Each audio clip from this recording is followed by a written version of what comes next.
The mining company then started its extractive operations using manual labour, and Aboriginal men actually shoveled the minerals off the beaches where it was 80% pure into sack bags and loaded it into lorries and carted across the island, where they hand-loaded it onto barges and sent it off the island. After a while, the extractive processes advanced, and they went to the dry mining processes, where they went along the entire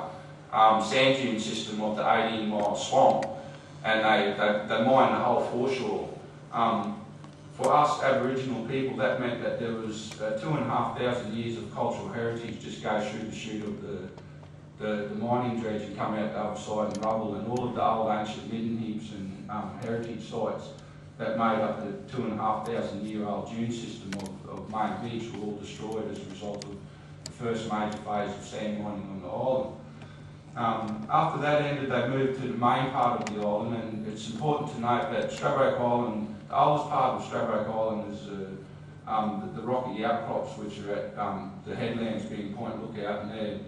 old volcanic outcrops which are many millions of years old. The island itself has started to form as an island over those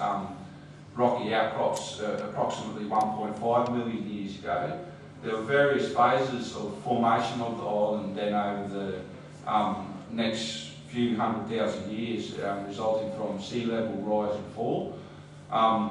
There were major deposits of mineral put down in one of the last formations of the island, which occurred about 250,000 years ago. So our island is really an ancient island, and when you look at it on a World Heritage scale, it and Moreton Island and Bribie and Fraser are the oldest sand dune islands of their type in the world, and there's no other sand dune islands that come close to them by way of antiquity and age. There's another system in South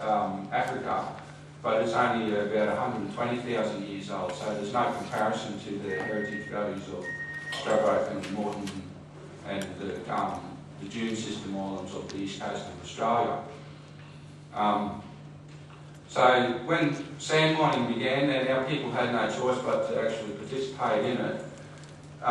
As it advanced in its operations and its technologies of extraction, our people then started to raise concern about the amount of sand and the amount of our island that was being destroyed for sand mining. For example, my great-grandfather, whom I was raised by, was one of the first employees to work in the mining company. By the time he was an old man, and I was coming into existence in the late 60s, early 70s, he was expressing his concern about how much sand the company was taking off the island, and he was actually monitoring the amount of trucks that were